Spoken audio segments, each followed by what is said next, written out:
10 days ago, Arizona Democrat Adelita Grijalva won a special election to fill her late father's congressional seat by 40 points. But Republican Speaker of the House Mike Johnson has still not allowed her to be sworn into office. Now, Republicans say that it's because the House has not returned to a normal session. But it just so happens that once sworn in, Grijalva would be the crucial 218th signature on the bipartisan petition to force a House vote on releasing the Epstein files. Speaking to CBS News yesterday, Speaker Johnson said it was all no big deal and that Grijalva would be sworn in next week.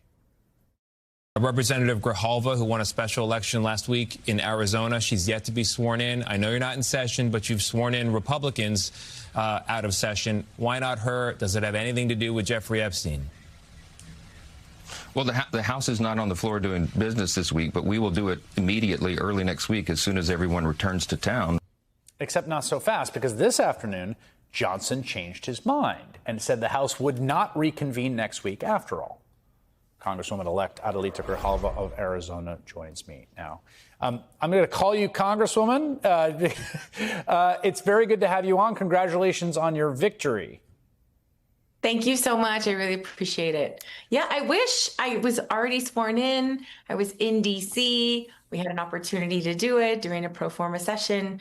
It would have really been very helpful to be able to be a voice for the people of this community that elected me to work. Well, so I want to just put this so people get a sense of this. So special elections actually happen fairly frequently. Members retire, unfortunately, like your father, who, my condolences, passed away. I knew him pretty well. He's a great guy. These special elections happen fairly often. And you'll see there, like in 2025, the two Republicans in Florida were sworn in the next day. The Democrat who replaced Jerry Connolly in Virginia, James Walkinshaw, he was sworn in the next day. Have you received official communication from the Speaker's office or the House about why you are still not yet sworn in? No, there has been no direct communication with the Speaker's office, which has been very frustrating because most of the time I'm hearing it secondhand from reporters who have asked for a statement. Just like the CBS one. I mean, really, it's coming up on a Google alert, and that's how I'm finding out. And so when we heard that it was going to be on the 7th, I have 3 children, my husband. They want to be a part of this very special moment. Yes. And so I made arrangements. I am not a travel agent, so I made arrangements, took me forever. And now I'm like, so what do we do now? And the frustration for me, really, personally, that is an annoyance. But for the people of this community in the middle of a government shutdown, when we have so many people that are here, we have people that work on base, work at the VA, we have, the airport here. There are going to be people who are going to need services from their federally elected, their office. And we don't have, the doors are locked and closed. I can't onboard staff, can't hire anybody.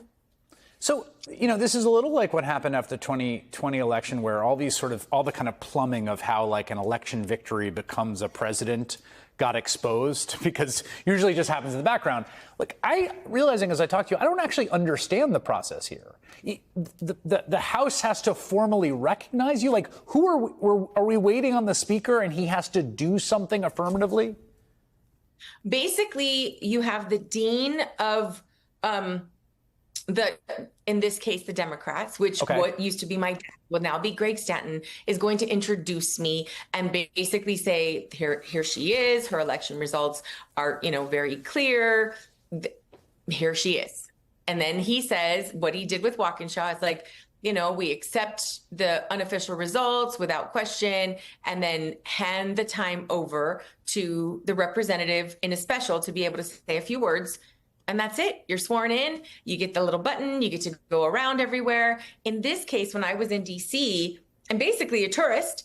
And so I couldn't go anywhere without being escorted by Leader Jeffrey's staff, who was very accommodating, by the way. Other offices were very helpful in trying to, just help me navigate, because I don't have any security clearance. I don't have staff. They're able to get into these areas in the back that are protected for very good reason.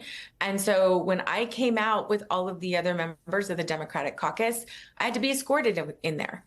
So my nameplate is where my dad's used to be.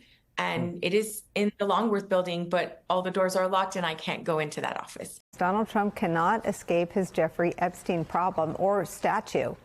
The statue of Trump holding hands with the dead convicted sex offender returned to the National Mall yesterday after it was removed by the National Park Service last week.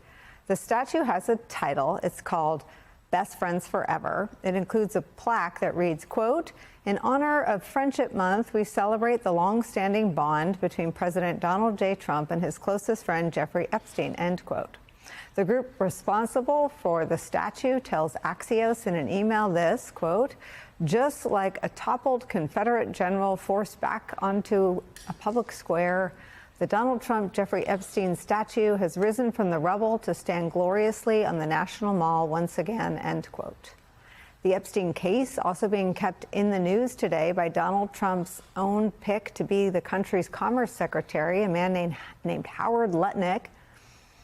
Howard is facing mounting calls to testify today before the House Oversight Committee in the Epstein investigation after he made these bombshell remarks. Why is there now such a dearth of information when, Donald Trump's people are running the FBI and the DOJ?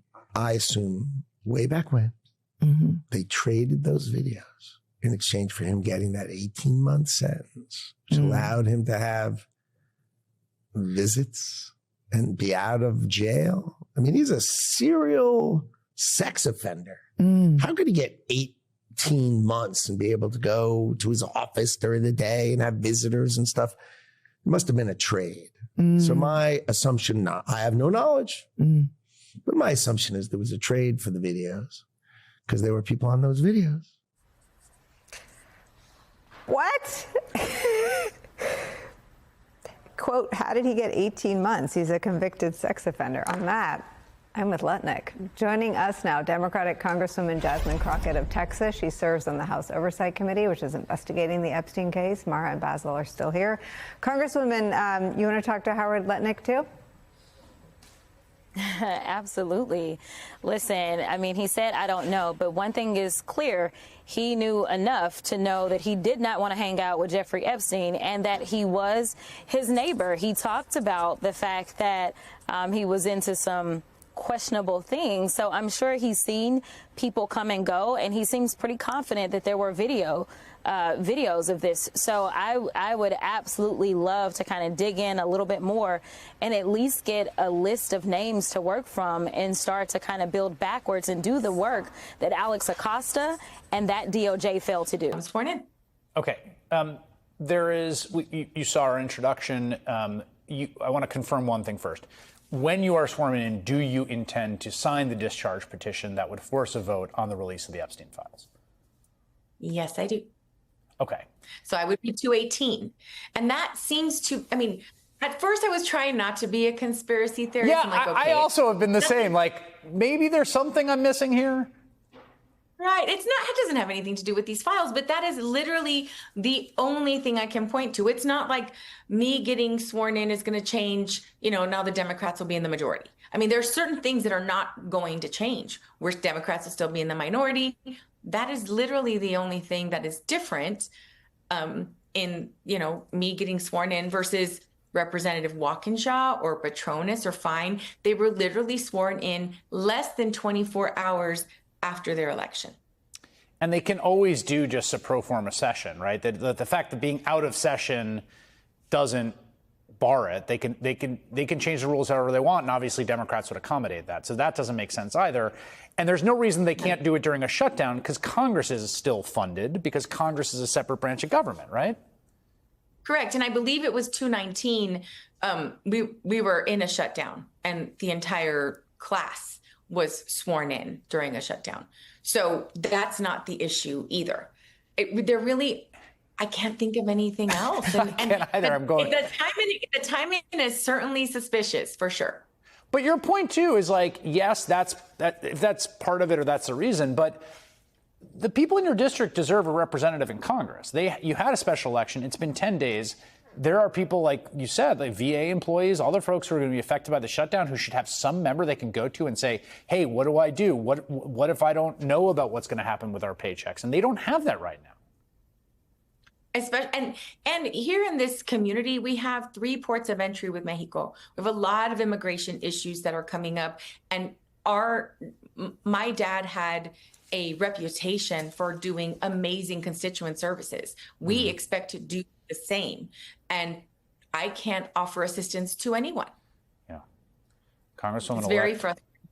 Yeah, I would love to get further explanation, particularly since Mike Johnson said on camera, don't worry, we're coming back next week. And then today decided they'll be off another week.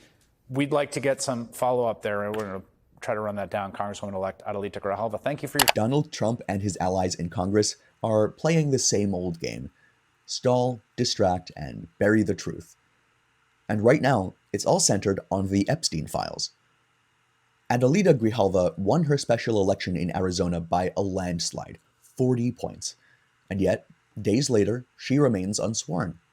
Why? Because once she raises her right hand, she becomes signature number 218 on the bipartisan petition to force a vote to release the Epstein files. That's the number Republicans don't want to see. Speaker Mike Johnson first brushed it off, telling reporters that she would be sworn in sometime next week. Then, surprisingly, he suddenly changed course and canceled the session altogether. The timing couldn't be more suspicious. Republicans moved immediately to seat their own members within 24 hours after their special elections. Grijalva has been frozen out for one reason. Her presence tips the scales towards transparency, and transparency is exactly what Trump fears most. Think about it. Any possible excuse collapses on contact. The House isn't in session? False. Pro forma sessions have been used many times before. Government shutdown? Irrelevant. Congress continues to operate as a separate branch. None of these explanations, or any other, clarifies why Grijalva remains locked out of her own office while her district goes without representation. The only explanation that makes sense is the Epstein petition and the growing panic around what and who is inside those files. At the same time, Trump's name keeps circling this scandal no matter how hard he tries to shake it. There was this statue of Trump holding hands with Epstein that just popped back up in DC, complete with a plaque celebrating their long-standing bond. Look at those two, best of friends. His own Commerce Secretary pick even suggested Epstein's sweetheart deal was bought with blackmail videos. That's not just conspiracy, that's someone in Trump's inner circle saying the quiet part out loud. So here we are, a new congresswoman sidelined, a shutdown hanging over the country, and the speaker bending over backward to keep one file cabinet locked. Trump and his allies want people to believe this is politics as usual. The truth is far more basic. It's about their fear of what happens when those files finally see the daylight. When we finally see who is in those Epstein files.